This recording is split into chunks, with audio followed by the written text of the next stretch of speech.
여러분, 지구상에 지금 인구가 몇 명 된다고 하죠? 많이 80억이요. 예. 지구상에 현재 살아있는 인구가 한 80억 정도 됩니다. 근데 요 한 세대에도 그만큼 많이 있는데, 지금까지 역사 속에서 얼마나 많은 세대가 지나오면서 얼마나 많은 사람이 있었겠어요?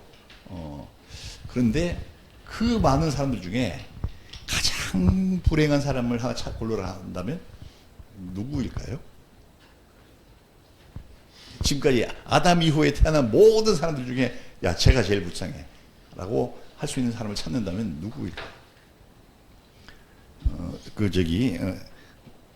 예배 순서지에 나와 있는 것처럼 그 사람 누구냐면 가룟 유다입니다. 예수님을 팔아먹은 가룟 유다예요. 그가 오늘 그 가룟 유다를 소재 삼아서 우리가 말씀을 나눌 텐데, 그가 왜 그렇게 불행한, 모든 인류 중에 가장 불행한 자가 되었는가 하는 이야기를 제가 오늘 여러분과 함께 나누려고 합니다. 우리 인간은요, 우리 주변에 보는 동물들하고 전혀 달라요. TV에 나오는 동물의 왕국에 나오는 동물들하고 전혀 다른 존재입니다. 무슨 얘기냐? 우리가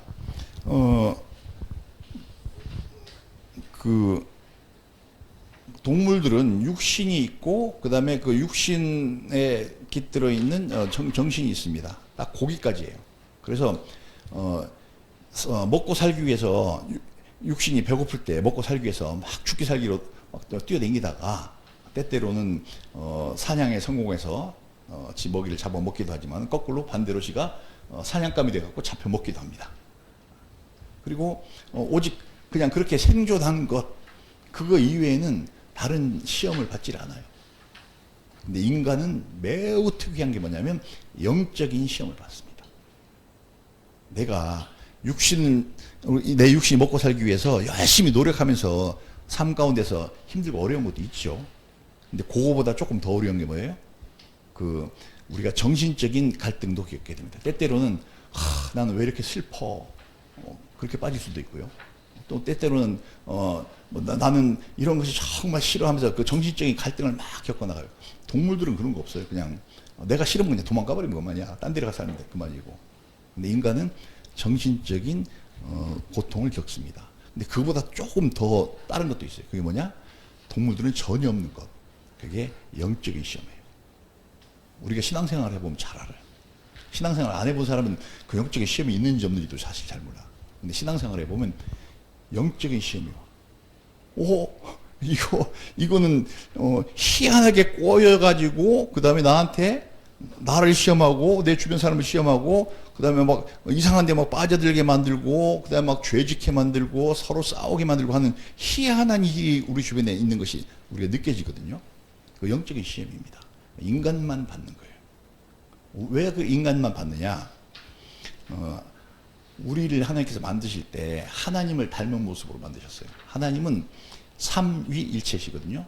성부 하나님 본체시죠. 그 다음에 성자 하나님, 그 하나님의 본체이신 분이 예수님으로 오신 거예요. 성자 하나님. 그리고 하나님의 영이신 분, 하나님의 영이신 성령님께서 온 천지를 다 창조하셨어요. 그러니까 한 분이에요. 분리할 수 없는 셋으로서의 하나. 우리 신학적으로는 그렇게 표현합니다. 분리 자체가 안 돼. 셋으로서 하나인 존재. 이게 삼위일체입니다. 하나님이 딱 그러신 분이에요. 그래서 우리를 만드실 때 하나님을 닮게 만드셨기 때문에 우리가 육체가 있잖아요. 그죠? 우리 정신도 있잖아요. 그리고 우리의 영도 있습니다. 그래서 영과 혼과 육을 우리 각 사람도 분리할 수가 없어요. 영만 따로 똑 떼낼 수 없고, 그 다음에 육만 따로 똑 떼낼 수 없습니다. 정신만 따로 떼낼 수가 없어요. 분리할 수 없는 한 존재로 만들었기 때문에 인간은 영적인 존재입니다. 그래서 영적인 갈등을 겪고 영적인 성장도 필요하고 이런 것이 우리 인간에게 주어진 특징이죠. 근데 하나님이 온 천지를 다 만드시고 그 가운데서 최종적으로 우리 인간을 만드셨기 때문에 내가 존재한다고 하는 그 사실이 하나님께서 존재하신다고 하는 증거물이 돼요. 증거물이 돼요. 요새는 유튜브가 많이 있잖아요. 유튜브를 보면 이 사람은 크리스찬 아닌데 어때 이런 걸 깨달았지 하는 그런 내용들이 많이 있습니다. 그 사람들이 말한 내용 뭐냐면 생물학적으로 그 다음에 자세히 들여다보면 인간은 진짜 기가 막히게 만들어졌다. 너무너무 놀랍게 만들어져가지고 감탄하지 않을 수 없다. 불신자들도 그런 얘기를 해요. 근데 누가 그 만들었겠어요? 그렇게 아무리 과학이 발달하고 있어도 절대 우리 인간은 개미 한 마리도 못 만듭니다. 개미 중에 조그만 그 불개미라고 하는 게 있죠. 자세히 봐야 보이는 거.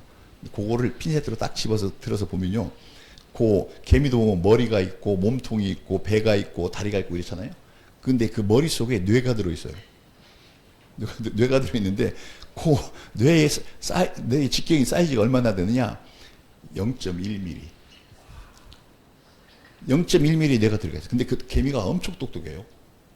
그 겨우 0.1mm 눈에 보이지도 않고 바늘 끝으로 콕 세게 찍으면 0.1mm보다 커집니다. 그러니까 살짝 찍었을 때 고만한 사이즈의 뇌를 갖고 있는데 엄청 똑똑해요. 요새 AI가 막 나와서 발달해, 온 세상을 막 유행 휘짓고 다니잖아요. 그래서 한국이 그 AI 분야에서 되게 잘하는 게 있습니다. 사실 한국이 다른 나라보다 더 앞서가는 부분이 있어요. 그게 뭐냐면 피지컬 AI라고 그래가지고 그냥 AI 소프트웨어로만 있는 것이 아니라 그것을 로봇 속에 집어넣어가지고 로봇이 동작하고 움직이게 하는데 그 AI가 로봇을 동작하게 만들어요. 근데 이번에 현대자동차에서 하는 만들고 있는 보스턴 다이나믹스라고 하는 자회사가 있는데 거기서 만든 아틀라스라고 하는 로봇이 있어요. 사람 사이즈보다 조금 작습니다. 근데 얘가 있죠.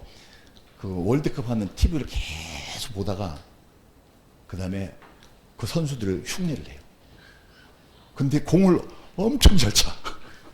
그 손흥민이 하는 걸 딱 흉내내. 손흥민이가 딱 공이 하나 있으면 앞에 페인트 브러쉬 딱 하고 오른발로 찰 건데 찰 것처럼 하면서 안 차고 왼발이 공 옆으로 착 갖다 대고 발 뒤꿈치로 탁 뒤쪽으로 해서 탁 차고 공이 휙 날아서 골인 시키는데 그거를 해요 똑같이.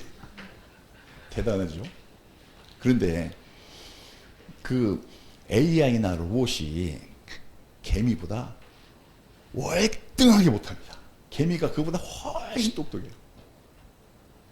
생물학자들이 개미의 생태 연구를 했는데 얼마나 똑똑하냐면 개미가 날 뜨거워지면 밖에 나와서 일 안 합니다. 그리고 창고에 싹 들어가서 창고를 한번 둘러보고 뭐가 부족한 게 있나 없나 다 확인한 다음에 그 다음에 먹이 먹으러 가지러 나와요. 개미가 엄청나게 똑똑해요. 그리고 개미가 지나다니는 길이 있잖아요. 그 페로몬을 뿌려갖고 그 다음에 다른 개미가 따라오게 만든다고. 그래서 사람들이 이 개미가 얼마나 똑똑한가 연구를 해보려고 여기 길을 확 파버렸어요. 이렇게 댕기는다. 흙을 다 파버렸어. 그러면 길이 없어졌잖아. 근데 얘가 이렇게 내려갔다 이렇게 올라서 가야 되잖아. 그래서 딴 흙도 막 갖다 놔서 막 장애물도 만들었어. 근데 멀리 떨어져 갔던 개미가 정확하게 집을 찾아서 돌아옵니다. 돌아서. 그래서 생물학자들이 또 한 번 궁리를 해서 야, 요거 그래도 방향 감각은 있는 모양이다. 그러니까 방향 감각을 없애보자 했고 그 조그만 개미에다가 머리털보다 훨씬 가는 아크릴 실을 갖다가 있죠. 딱 갖고 와가지고 개미 다리에 본드로 붙였어. 그러니까 처음에는 그냥 보통 다리 있었는데 본드로 다리를 길게 붙여놨으니까 얼마나 롱다리가 됐어요. 그러면 개미가 집에서부터 갈 때 내가 250걸음 간 다음에 좌회전해야지, 그 다음에 30걸음 간 다음에 우회전해야지, 뭐 이렇게 만약 계산을 하고 갔다면 이게 틀려질 거 아니에요. 멀리. 근데 그 긴 다리를 가지고 집을 정확히 찾아요. 근데 그렇게 찾아올 수 있는 거는요, 우리가 비행기가 하늘에 날아가잖아요. 그때 항법사가 조종사 말고 항법사라고 같이 있거든요, 비행기 안에. 근데 그 사람이 굉장히 복잡한 수학을 통해서 찾아내는 겁니다. 그 정도의 머리가 개미한테 있어요. 엄청나게 똑똑해요, 개미가. 아틀라스 같은 거는 상대도 안 됩니다. 세계 최고의 로봇이라고 하는 건 상대도 안 돼요. 그 조그만 개미에게 그 지혜를 누가 넣어놓으셨겠어요? 하나님이 넣어주셨거든요. 근데 우리 개미보다 또 얼마나 위대한 존재입니까? 우리가 존재한다고 하는 것. 그 자체가 전능하신 하나님께서 계시지 않으면 우리가 존재할 수가 없어요. 그래서 우리가 이 세상을 살면서 확실하게 느낄 수 있는 게 있습니다. 첫째, 나는 분명히 존재해. 내가 존재하지 않는다고 생각하면 자기 허벅지를 한번 세게 꼬집어 보세요. 그럼 자기가 존재하는 걸 느끼게 될 겁니다. 그리고 나를 만드신 하나님 계시죠. 그런데 아까와 영적인 시험이 있다고 그랬잖아요. 그런데 끊임없이 나를 멸망시키려고 계속 시험하고 유혹하고 잡아들이려고 하는 마귀가 있습니다. 나를 만드시고 내가 살아갈 수 있도록 모든 은혜를 베푸시는 하나님이 계시고, 그것을 받아서 내가 행복하고 즐겁게 살고자 하는 내가 있고, 그 다음에 나를 멸망시키려고 하는 마귀가 있습니다. 그것이 우리가 살아가는 이 세상의 구도이고 모양새입니다. 그래서 있죠. 우리는 인생 살아가면서 내가 원하지 않았든지 간에 끊임없이 내가 진실을 선택할 것이냐 거짓을 선택할 것이냐 계속적으로 도전을 받아요. 그게 언제 한 번 받고 마는 게 아니라 지금 받았으면 바로 그 다음 순간, 지금 받았으면 또 바로 그 다음 순간 계속 받습니다. 마귀는 끊임없이 우리를 갖다가 거짓으로 이끌고 가요. 거짓을 말하게 하려고 하고 거짓을 행하게 하려고. 하나님은 진실을 택하게 은혜를 베푸시고 우리가 진실을 갖다가 계속 말하게 하시려고 하십니다. 그것이 끊임없이 우리 앞에 계속 있습니다. 그래서 다행인 것은 있죠. 다행인 것은 우리 옆에는 무엇이 진실인지 무엇이 거짓인지를 구분할 수 있는 게 딱 있어요. 뭐요? 성경책. 저 속에 진리가 써져 있습니다. 진실이 뭔지 정확하게 써져 있어요. 그리고 진리이신 성령님이 우리에게 와 계십니다. 그래서 우리가 임마누엘 되겠잖아요. 하나님의 신이 우리에게 와 계시다. 그래서 우리가 하나님의 신이 내게 무엇이 진실이고 무엇이 거짓인지를 가르쳐 주십니다. 또 때때로 헷갈리면 성경책 펼쳐놓고 다 살펴보면 거기 다 나와 있습니다. 그래서 우리가 항상 진실을 선택해서 하나님께서 만들어 놓으신 영원한 천국에 이르게 되고 구원을 받을 수 있는 가능성이 항상 열려 있어요. 그럼에도 불구하고 마귀도 얼마나 끈질긴지 끊임없이 내 마음에 와가지고 자꾸 거짓의 행위를 하라고 합니다. 그래서 많은 사람들이 그 마귀에게 속아가서 구원을 얻지 못하고 있습니다. 그런 사람 중에 대표적인 사람이 누구냐? 그게 가룟 유다예요. 가룟 유다는 우리보다 하나님을 믿고 예수님을 믿을 수 있는 환경이 얼마나 좋았습니까? 직접 예수님이 선택한 12 제자 중에 하나잖아요. 맨날 같이 따라다니잖아요. 들리는 소리 맨날 듣잖아.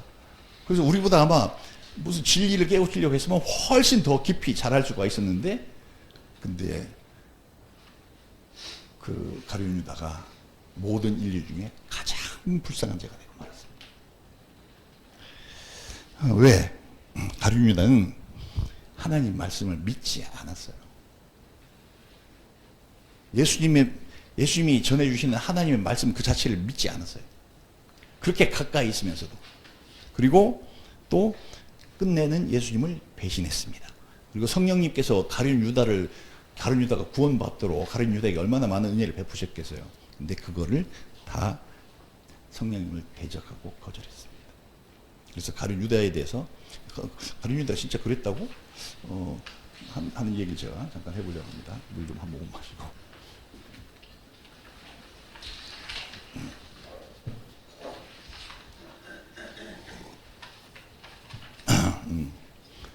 성경에 나와 있는 가룟 유다가 한 행동, 그것이 성경에 군데군데 몇 군데 있어요.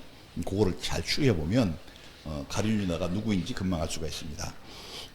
우리가 잘 알기는 가룟 유다는 예수님을 팔아먹고 그 다음에 자살했어요. 그 대제사장에게 은 30을 받고 30데나리온을 받고 예수님을 팔아먹었습니다. 은 30데나리온이라고 하는 것은 노예 한 사람 값이에요.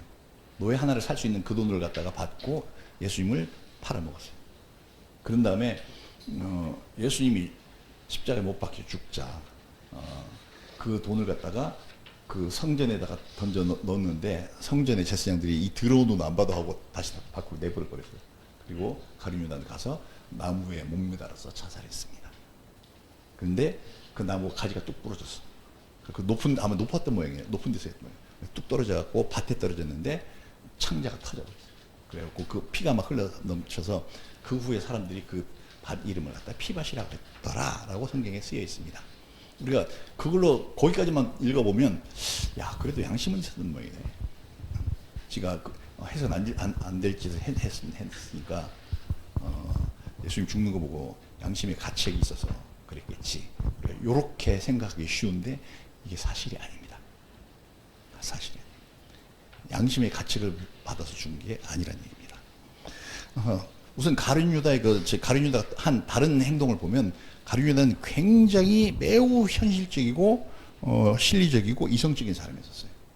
어디서 그걸 알 수 있냐면 베단이라고 하는 마을에서 어떤 여자가 저기 예수님이 그 베단이라는 마을에 왔어요. 그리고 이제 베단이를 떠나서 예루살렘 성에 들어가면 십자가 못 박혀 죽을 때, 그 마지막으로 그 베단이 딱 방문했을 때 그 베다니 성에 살고 조그만 성에 살고 있는 마리아라고 하는 여자가 있었는데 그 예수님 그 동네 오니까 막 이제 잔치가 벌어졌어요. 그러니까 저기 그 동네에서 아마 요새로 치면 뭐 이장쯤 되는 저기 시몬이라는 사람이 있는데 그 사람은 원래 문둥병 걸렸다가 저기 치료를 받은 사람이에요. 이제 자살스러웠던 모양이에요. 그래서 예수님과 제자들 초청해서 식사 대접을 하는데 그 자리에 그 동네에 사람들이 다 손가락질을 하는 여자가 하나 있었는데 그 이름이 마리아입니다. 근데 마리아인데 그 마리아는 요한복음에 나오는 거 보면 그 오빠가 나사로예요. 그 오빠도 문둥병 환자였었는데 나섰거든요. 근데 오빠가 죽어서 죽은 지 사흘이 됐으면 4일째가 됐어요. 만 사흘이 지나고 썩은 내가 풍풍 나는 그 오빠를 살려내는 장면을 옆에서 직접 본 사람이 그 마리아입니다. 그 장면 많은 사람들이 봤다고 그래요. 근데 그 마리아가 예수님이 이제 예루살렘 성에 가신다고 하니까 그동안 쭉 말씀하셨던 그대로 이제 저기 가서 죽으러 가시는구나. 죽는데 그냥 우연히 가서 죽는 게 아니라 우리 모든 죄를 다 쌓고 죽으러 가시는구나 하는 걸 이 마리아는 믿었어요. 그래서 자기가 가지고 있었던 조그만 저기 그 도자기 저기 동그랗게 생긴 그 도자기가 있는데 그게 뚜껑이 아주 밀봉이 잘 되어 있는 건데 거기에 향수가 들어있었어요. 나드라고 하는 향인데 그 나드는 인도에서만 납니다. 근데 그 나드의 뿌리를 갖다가 말려가지고 거기서 짜서 기름을 냈으니까 이 향도 극도로 좋고 값도 무지하게 비쌉니다. 요새로 치면 한 3천만 원 정도. 한 3cc 이 정도 한 3천만 원 정도 되는 그런데 그거를 이 사람이 갖고 있었어요. 근데 부모가 없이 3남매가 컸기 때문에 가난하게 컸을 텐데 어떻게 그 비싼 걸 가지고 있을 수 있었지? 한데 아마 성경학자들이 얘기하기에는 몸을 팔았을 거다. 그래서 그 문둥이 시몬도 얘기를 하기 갖다가 저가 죄인이다. 막 더러운 여자다. 옆에들 못 오게 해야 돼. 막 그런 분위기였었던 것 같아요. 근데 그가 와서 예수님께서 식사를 하고 계신데 그 옆에 서서 옥합을 깨트려서 거기서 기름이 주르르 흘러나오게 만들어갖고 그걸 갖다가 예수님 발에 이렇게 발랐습니다. 근데 그건 무슨 행동이냐면 이스라엘 여자들은 무조건 하여튼 결혼하기 전에 그렇게 좋은 향은 아니래도 향수를 한 병씩 꼭 가지고 있었어요. 그거 있어야 시집갈 자격이 있다고 그랬어요. 결혼식을 딱 하면 그 향수 중에서 결혼식 첫날 밤에 신랑에게 그 향수를 한 모금 딱 손가락 찍어갖고 이마에 딱 붙여줍니다. 그럼 거기서 향기가 나겠죠, 이게. 그건 무슨 얘기냐면, 이제, 당신은 나의 것이고 나는 당신의 것입니다. 라고 하는 상징으로 그렇게. 그런 다음에 이걸 일평생 동안 안 써요. 딱 밀봉해 놨다가 그 남편이 죽으면 그때 이것을 깨트려가지고 그 남편의 시체의 전신에 다 바릅니다. 발라서 그 다음에 세마포로 싸서 장례를 지내는 그런 건인데 막 그 마리아가 와서 이거를 예수님 발 앞에서 깼어요. 그건 마리아가 무슨 행동이냐면 이분이 구세주신데 이제 정말 죽으러 가시는구나. 근데 아무도 해줄 사람이 없어. 그러니까 자기가 가지고 있었던 그 소중한 것을 깨트려서 예수님의 장례식을 준비하려고 그렇게 했던 거예요. 그런데 그 장면을 보고 있던 그 집주인 그 시몬이 딱 속으로 생각합니다. 저 예수라고 하는 자는 말이야 선지자도 아닌 모양이야. 선지자면 사람을 꿰뚫어서 보고 알 텐데 저 여자가 얼마나 더러운 여자인데 자기 발에 막 손을 대게 만들어 이렇게. 그 저기 사실은 마리아는 그 손을 댄 게 아니라 탁 깨뜨려서 발에 쭉 벗는데 보면서 너무나 감격에 북받쳐서 막 눈물이 막 쏟아졌어요. 그리고 예수님 발을 적셨어. 성경에 눈물로 발을 적셨다고 하니까 당황해가지고 놀래가지고 자기 요즘처럼 이렇게 헝겊이 흔하던 시절이 아니니까 자기 머리채를 풀려갖고 머리카락으로 예수님 발에 묻은 그 그 눈물을 닦아냈습니다. 그거를 보고 그 시몬이 지가 만약 선지자였으면 아이고 손도 못 대게 했을 텐데 저거 모르는 거 보니까 아마 선지자도 아닌 모양이야 하는 그런 생각을 하고 있었는데, 예수님께서 그 시몬의 마음속에서 무슨 생각을 하고 있는지 아시고 그 시몬에게 이렇게 얘기하십니다. 그 500데나리온 빚진 자가 있고 하여튼 뭐 그 얘기 잠깐 생략하겠습니다. 그래서 더 많이 용서받은 사람이 더 많이 사랑한다는 이제 기약이 길어지니까 했는데, 그리고 났는데 그 안에서 이제 그런 얘기 했는데 그 얘기를 예수님 제자들도 다 들었을 거 아니에요. 이 여자가 이것을 깨트린 그 행위는 정말 예수님의 장례를 위해서 준비하는 것이다 하는 그의 믿음을 따라서 이렇게 한 것이다. 이가 많이 용서받은 사람이다 하면 그 의미를 알아들어야 될 텐데, 여자가 밖에 나왔을 거 아니에요. 나왔는데 거기 기다리고 있던 가룟 유다가 막 비난을 해요. 그거 팔아가지고 300데나리온에 팔아가지고 가난한 자들에게 나눠줬어야지 그걸 갖다 거기다 허비하냐고 막 이렇게 얘기합니다. 그러니까 그 가룟 유다는 예수님이 자기 지금 십자가에 못 박혀 죽으시러 간다고 하는 것에 대해서 믿지 않았어요. 믿음이 없었어요. 그리고 그걸 팔아가지고 3천만 원에 팔아가지고 가난한 사람들 도와줄 사람 엄청 많잖아. 그거 도와줬어야지. 이렇게 얘기하는 사람입니다. 성경이 또 그 밑에 보면 뭐라고 써있냐면, 저가 그렇게 헌금 들어온 거에 있어서 항상 일정하게 얼마씩 다 훔쳐가는 도적이라고 써있어요. 가룟 유다는요, 예수님의 12제자 중에 회계를 맡은 자였었어요. 근데 예수님이 야 가룟 유다 너네게 숫자에 밟고 하니까 네가 회계를 맡아 이렇게 하신 게 아니고, 사실은 예수님은 돈에 관해서 굉장히 완전히 그 돈 자체를 의식하지 않으신 분입니다. 무가치하게 생각하고. 그리고 심지어 누가 와서 예수님 따르겠다고 하니까, 야 여우도 굴이 있고 공중에 새도 깃들일 곳이 있지만 나 인자는 오늘 밤에 당장 머리 둘 곳도 없어. 그렇게 제자들에게 가르치기를 갖다 무엇을 먹을까 무엇을 입을까 염려하지 하나 하지 마라. 정말 한 푼도 안 가지고 다니시고 그 자체를 의지하지 않았는데 어떻게 회개를 뒀을까? 그때 성경에 다른 데 보면은 많은 사람들이 따라다니면서 여자들이 자기들이 가진 것으로 예수님을 섬겼다고 하는데, 그게 아마 헌금한 것 같아요. 그러면 예수님은 그거에 대해서 관심도 없어. 할거나 말거나. 그런데 제자들끼리 얘기했겠지. 야 이런 게 자꾸 들어오는데 이거 어떡하냐, 이거 누군가 하나 맡아서 해야 될 거 아니야? 이렇게 했겠죠. 그때 선출된 게 가룟 유다입니다. 그러면 가룟 유다는 뭔가 다른 사람들 앞에서는 굉장히 또박또박하고 막 정확하고 막 하는 그런 사람으로 다른 사람이 인정받을 만한 그런 행동을 하는 사람이에요. 그런 속마음은 그런 게 아니죠. 그 가룟 유다가 굉장히 현실적이고 매우 이성적인 사람입니다. 근데 나중에 예수님을 팔아먹잖아요. 만약에 가룟 유다가 진짜 예수님이 온 인류를 구원하러 오신 전능하신 하나님이 인간이 되어서 오신 구세주다 라고 했으면 팔아먹을 수 있어요 없어요? 그걸 믿었으면 못 팔아먹죠. 근데 그거 안 믿은 거예요. 근데 가룟 유다는 계속해서 예수님을 따라다녔어. 그러니 예수님이 하시는 얘기는 듣기는 다 들었을 거 아니에요? 그러면 아마 가룟 유다는 이렇게 생각했을 겁니다. 예수님이 가르치는 내용이 되게 다 저거 허황된 얘기야. 그렇게 하고 하는 얘기를 안 믿었어요. 받아들이지 않는 거지. 예수님께서 얘기하신 죄로부터 회개해야 된다. 그 다음에 영원히 구원받아야 된다. 영생을 얻어야 된다. 천국에 가야 된다. 이런 얘기가 예수님이 가르치는 메시지에 다 주류인데 그런 얘기를 안 믿었던 거죠. 그러니까 거꾸로 가룟 유다가 생각할 때 예수님은 허황된 얘기하는 사람이에요. 그렇게, 근데 그러면 따라다니지 말지. 왜 따라다녔어? 우선 당장 돈이 좀 생기자. 그리고 또 많은 사람들이 이 가룟 유다 말고 많은 사람들이 예수님께서 왕이 되실 줄 알았어요. 그래서 예수님께서 예루살렘 성에 입성하는 날 그 베다니를 떠나서 계곡 아래로 내려갔다 올라가면 예루살렘인데, 올라가는 그 길에서 수많은 사람들이 종려나무 가지를 꺾어갖고 와서 막 이렇게 그늘을 만들고 자기 웃옷을 벗어서 바닥에 깔고, 그리고 예수님 지나간 예수님한테 호산나 다윗의 자손이요 막 다윗의 왕국을 다시 세워주세요 이런 얘기예요.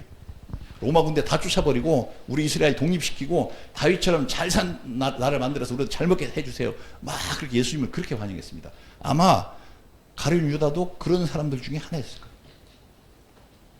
그리고 가룟 유다가 예수님을 안 버리고 끝까지 계속 잘 따라왔던 이유는 뭐냐? 나중에 왕 되면 그래도 한 자리 주겠지. 그리고 내가 12명 중에 하나인데 내가 회계도 잘 봤잖아. 그러니까 재무부 장관 정도 해주겠지. 그럼 빼먹을 게 더 많겠지. 뭐 이렇게 생각하고 따라다녔을 가능성도 충분히 있습니다. 그런데 하는 말은 안 믿어. 예수님이 하시는 얘기는 안 믿어. 영혼의 구원이니 영생이니 이런 건 안 믿어. 그래서 안 믿으면 어떻게 생각해? 종교 사기꾼이야. 예수님은 그렇게 생각했어요. 종교 사기꾼이고, 그렇지만 종교 사기꾼이면 어때? 어차피 왕이 되고 나서 세상 권력을 잡으면 나한테 한 자리 주면 난 그것으로 만족한 거지 뭐. 이렇게 생각하고 따라다니던 사람이 가룟 유다입니다. 그런데 가룟 유다가 그런 마음을 가지고 있었기 때문에 가룟 유다는 예수님 주변에서 일어나고 있는 일들도 자세히 알 수 있었겠죠. 그리고 저쪽에 예수님을 반대하는 사람들도 무지하게 많았거든요. 대제사장을 비롯해서 서기관, 바리새인 막 해서 정말 그 당시에 유대 지방에서 세력이 있다고 한 사람은 다 예수님 반대자였었어요. 가난하고 병들고 한 그 힘 없는 자들만 예수님을 갖다 우글우글 따라다녔지. 다 근데 저 반대편 세력에서 예수님에 대해서 되게 못마땅하게 생각했어요. 되게 못마땅하게 생각해서 온갖 얘기로 다 책을 잡으려고 사람들을 보내고 막 했는데 책을 잡을 수가 없네요. 워낙 너무나 진리를 말씀하셔가지고 책을 잡을 수가 없고 그런데 그래서 속앓이만 끙끙하고 있었는데 어느 날 야, 더 이상 참으면 안 되겠다. 저거 죽여버려야 돼. 하고 딱 결정한 일이 있었는데 그게 죽은 나사로를 살려낸 일이에요. 그러니까 그게 한두 사람이 본 게 아니라 수많은 그 동네 사람 다 봤어. 죽은 지 나흘째가 됐는데 만 사흘이 지나서 썩은 내가 풍풍 나는데 그 죽은 나사로를 보고 예수님께서 그 무덤 앞에서 나사로야. 마치 살아있는 사람에게 얘기한 듯이 나와라. 하니까 죽은 자가 온몸을 배로 동이고 이렇게 미이라처럼 이렇게 하고 깡충깡충 뛰어서 나오고. 그거를 다 봤으니 사람들이 안 믿을 수가 있나 이제는. 그래서 대제사장 가야바가 주변에 있는 사람들하고 상의를 합니다. 야 이거 도저히 안 되겠다 했는데 사람들이 다 똑같이 얘기하는데 저를 없애야 된다. 죽여야 된다. 저가 만약에 이렇게 사람들한테 인기를 얻어가지고 이스라엘 왕이 돼버리면 그리고 로마 군대를 쫓아내버리면 로마의 그 강한 군대가 다시 쳐들어와서 우리를 다 도륙을 할 거 아니냐. 그리고 온 민족, 쟤 하나가 죽고 우리 민족이 안 죽는 게 오라. 이런 논리를 펴서 예수님 죽이자고 딱 결정합니다. 그런 내용을 가룟 유다는 다 듣고 있었을 거예요. 예수님을 바짝 따라다니는 다른 제자들은 그쪽에서 그런 일이 일어나는지 잘 몰랐겠지만 얘는 양다리를 딱 걸치고 있으니까 이쪽 얘기도 다 알고 저쪽 얘기도 다 알고 그쪽 세력이 점점 강해졌는데 예수를 따라다니면서 얘기를 다 많이 들어보면 그러면 예수가 이 사람들이 자기를 치려고 하는 걸 안다면 이것에 대해서 대항해서 무슨 세력을 만들든지 군대를 만들든지 해가지고 싸워서 이겨야 왕이 될 텐데 가만히 보니까 전혀 그럴 생각이 없네. 그리고 맨날 하는 얘기가 자기가 이제 예루살렘 성에 올라가면 십자가에 못 박혀 죽을 것이다 이런 얘기만 하고 있는 거예요. 그러니까 가룟 유다가 생각할 때는 그게 가망 없어. 왕이 될 가망이 없어. 그렇게 예수님에 대해서 생각하고 판단했던 거죠. 그리고 이제 이런 상황이 가룟 유다가 처해 있었던 상황이고 가룟 유다 마음속에 있었던 또 한 가지 중요한 일이 하나 있었어요. 그게 뭐냐면 가룟 유다가 끊임없이 그 소그룹이죠. 예수님과 그 제자들이 하는 그 토론에 자기도 그 자리에 앉아 있었단 말이에요. 그래서 이런 얘기 저런 얘기를 했을 텐데 그 성경에 예수님께서 하신 얘기를 쭉 보면은 그 제자들을 설득하기 위해서 예수님께서 가르치신 얘기가 되게 많습니다. 제자들이 믿음이 없어서 그 믿음에 대해서 막 가르치는 얘기 있어요. 근데 그 그룹 중에 베드로 같은 사람도 있었어요. 믿음 좋은 사람. 그런 사람은 예수님이 하신 얘기 다 믿었어. 근데 누군가는 그게 진짜 그래요? 하고 이렇게 자꾸 하니까 그것에 대해서 설명을 하셔야 될 그런 상황들이 많이 있었는데 아마 이 가룟 유다와 같은 사람들이 있을 가능성이 있습니다. 그리고 가룟 유다는 예수님을 계속 의심했던 게 뭐냐면 예수님을 따라다니면서 성경에 보면 많은 기적이 일어나잖아요. 근데 어떨 때 예수님께서 기적을 일으키실 때, 큰 기적을 일으킬 때 보면은 꼭 베드로, 야고보, 요한만 데리고 가신 경우가 되게 많습니다. 근데 그 사람들이 가서 그 기적을 일으키는 걸 보고 나서 막 얘기를 하는 거예요. 와, 이런 기적이 다 일어났어. 그러니 이분이 전능하신 구세주 하나님 아니시냐. 막 그렇게 얘기하면 아마 가룟유다 이렇게 받아들였겠지. 니네는 광신자니까 그렇게 해석하는 것일 뿐이지. 그리고 나도 안 본 건 아니야. 몇 가지 보긴 봤는데 저건 무슨 트릭이 있을까 아마. 다 짜고 하는 거겠지. 이렇게 생각해서 안 믿었어. 그래서 믿지도 않고 뭔가 좀 예수를 통해서 뭘 자기 인생 좀 한번 거기 그 팔자를 한번 고쳐보려고 하는데 그것도 안 되는 것 같고. 그래서 자꾸 예수님한테 어필했던 것 같아요. 근데 성경에 보면 예수님께서 다른 제자들과 대화한 이야기, 그들에 대해서 어떻게 반응한 얘기 나오는데 가룟 유다에 대해서 반응한 얘기는 한 번도 안 나옵니다. 가룟 유다가 많이 어필했을 거예요. 그런데 예수님께서 싹 무시한 거죠. 왜 무시하느냐? 그의 성경에 보면 예수님께서 그의 속에 무엇이 있는지 다 아셨다고 했어요. 나중에 그 예수님의 제자들이 물어봅니다.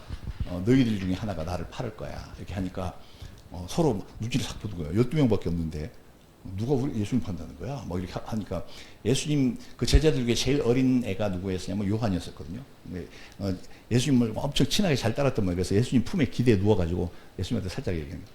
예수님 누군지 가르쳐 주세요. 하니까 예수님이 가르쳐 줍니다.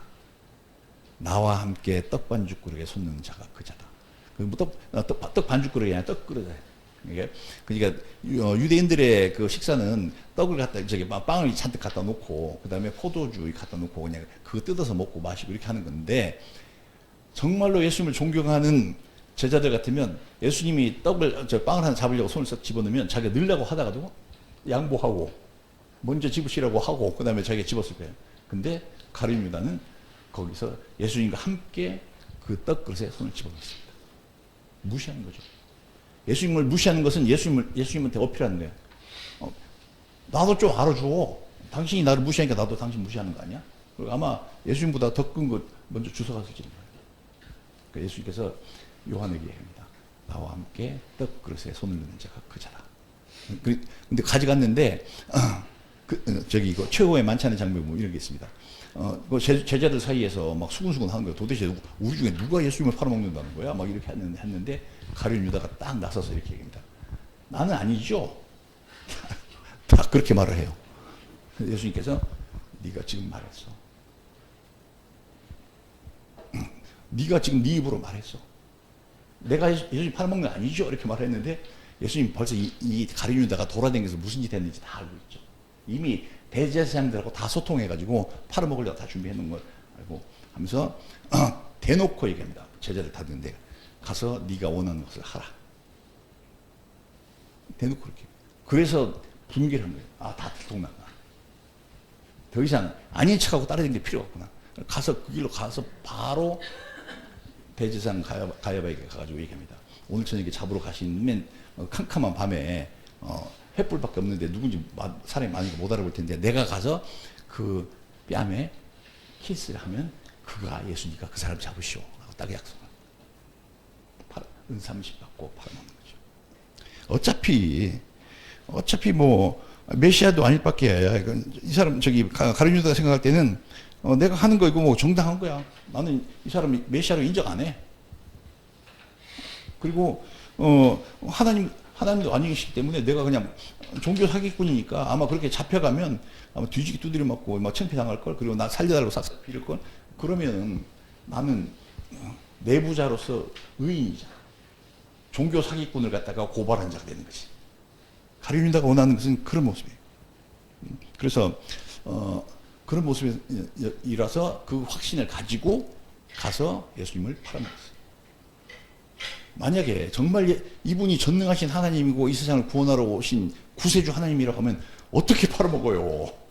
아니 그냥 높고 위대해서가 아니라 그분이 전능하신 하나님이라 모든 것을 다 주관하시는 그 하나님을 팔아먹어? 불가능한 거예요. 근데 가서 팔아먹었어요. 그거는 안 믿는 거죠. 전혀 안 믿는. 그러면서 이 가룟 유다가 그러면서도 마음 한구석에 찝찝한 게 있긴 있었어요. 자기가 계획한 대로 예수가 잡혀서 끌려가야 돼. 그래갖고 가서 뒤지게 두드려 맞고 살려주세요 싹싹 빌고 아주 인간적으로 아주 비굴한 모습을 보여야 돼. 그러면 자기는 당당한 거야. 그러면 자기는 괜히 예수 편에 서 있다가 나중에 이쪽에 큰 세력들이 와서 이 세력 박살내고 다 처벌할 때 나는 니네한테 밀고 간 자 아니냐. 나는 거꾸로 반대편에 가갖고 세력도 얻을 수가 있는 거예요. 가룟유다는 그런 생각을 충분히 할 수 있는 사람이에요. 그래서 그랬는데 그래서 예수를 팔아먹었어요. 근데 잡혀갔는데 일이 되어지는 거 보니까 예수가 거기 가서 싹싹 빌고 아주 비굴한 인간의 모습을 보여드릴 텐데 그렇게 안 하네. 그리고 엄청 당당해. 그리고 그가 예언했던 대로 정말 십자가에 가서 못 박혀 죽네. 그러면 가룟유다는 지금 뭐요? 비굴해져야 내가 한 짓이 정당화될 텐데 비굴하지 않고 너무나 당당해. 그리고 과연 얘기했던 말 그대로 십자가에 가서 못 박혀 죽어. 이게 이루어지면 안 되는 거야. 왜냐하면 가룟유다는 모든 걸 다 걸었잖아요. 자기 영혼까지 다 걸었잖아요.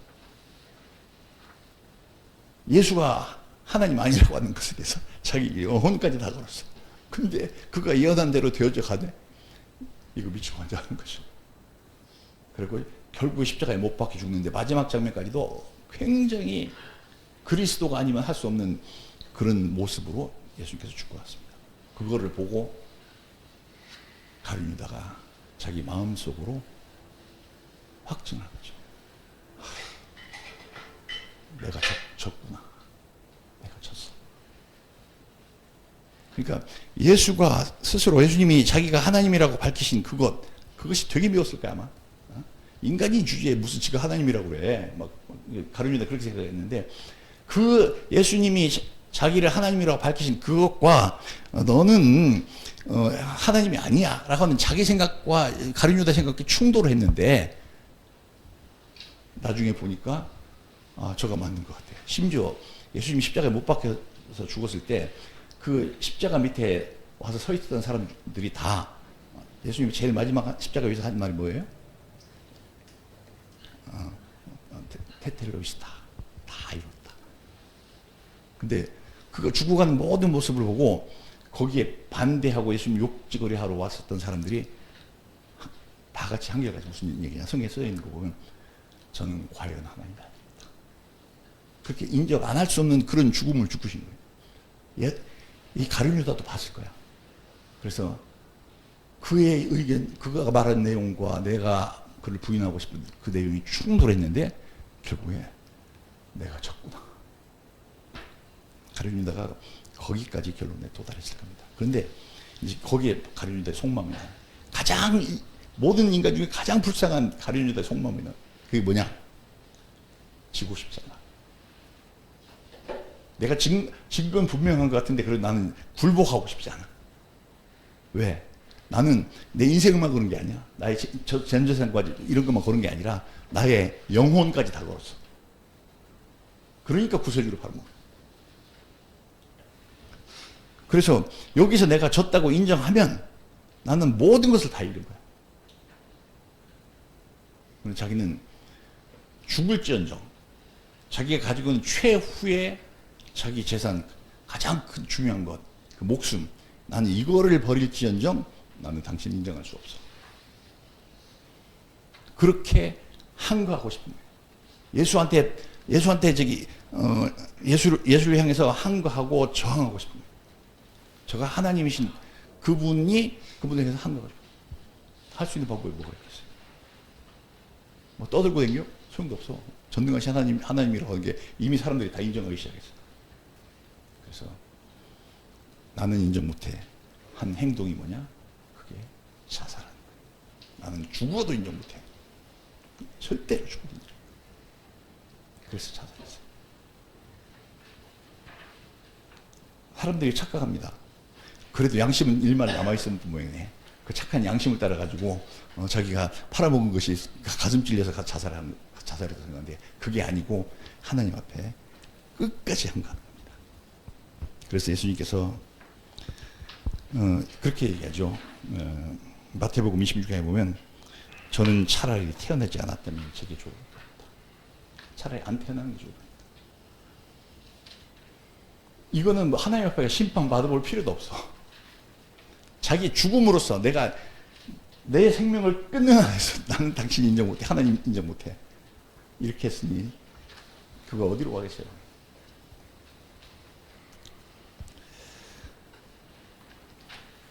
이게 가룟유다의 실체입니다.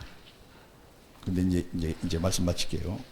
근데 우리가 이제 이 이야기를 듣고 나서 잘 생각해 봐야 됩니다. 난 여러분 중에 누가 가룟유다가 있다는 얘기 아니에요. 절대. 그런 얘기 절대 아니고, 절대 그와는 관계없이 정말 온전한 믿음을 가지신 한 분 한 분이라고 저는 확실히 제가 어디 가서든지 증거하고 증명할 수 있습니다. 근데 뭐냐? 마귀가 끊임없이 나보고 가룟유다 되라고 계속 찔른데 이게 하루 이틀이 아니고 내가 죽는 날까지 계속 될 겁니다. 내가 목사잖아요. 성경의 진리를 갖다가 깨달아서 여러분에게 전달하고 있잖아요. 이런 나한테도 와서 끊임없이 가룟유다 되라고. 목사한테 좀 더 세게 오겠지만 더 희한한 방법으로. 또 금방 믿은 사람 있으면 그 사람한테도 계속 믿지 마. 예수 믿지 마.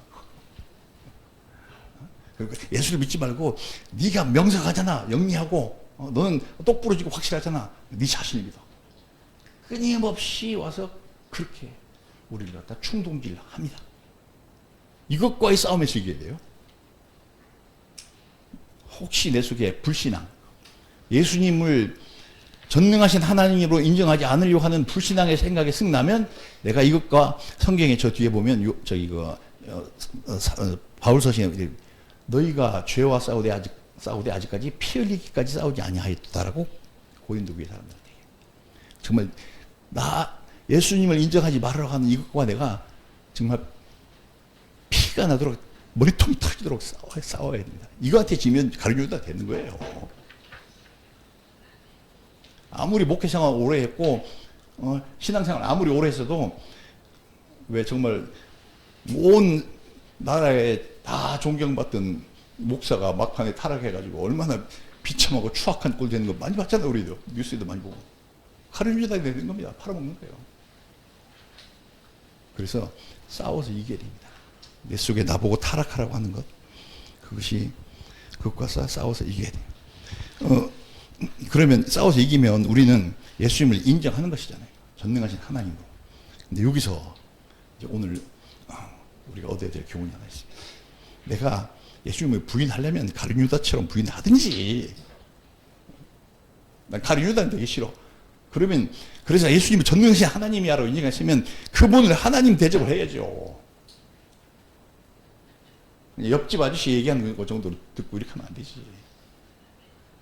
하나님을 정말 하나님 대접해야지. 그분이 말씀하시는 대로 해야지. 가라면 가고 쓰라면 쓰고 앉으라면 앉고 이래서라면 이래서. 나는 지난주에 설교했던 것처럼 나는 없습니다. 나는 내 십자가 위에서 못 박혀 죽었습니다. 내 스스로 나는 죽었습니다. 그래서 내 속에서 주 성령께서 살아가십시오. 그래서 나를 통해서 예수님이 드러나도록 그렇게 살아주세요. 나를 비워서 드리죠. 그게 우리가 마귀와 싸워서 이긴 사람들이 하는 올라간다. 성경에 그렇게 올라가 있어요.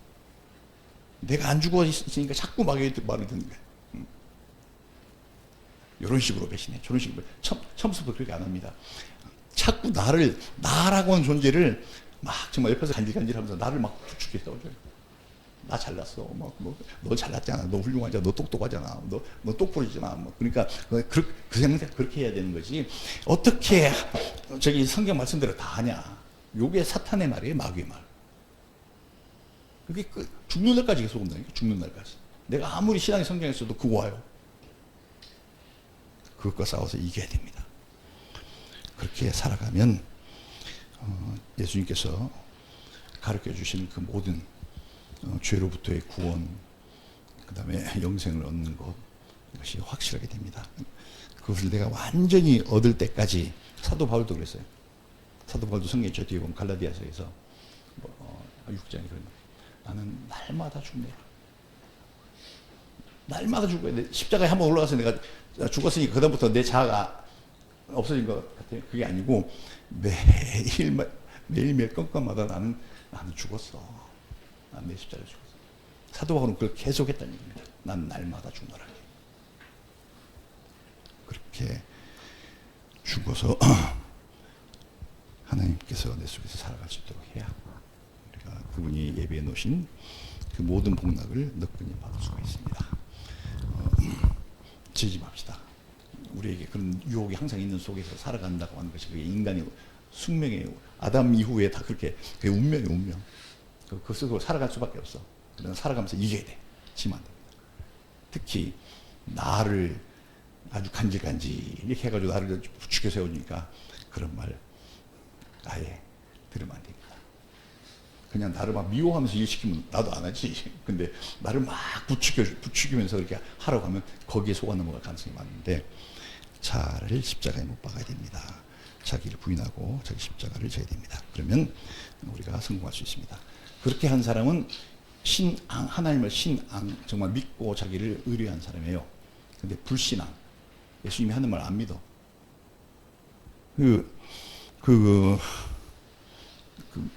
뭡니까?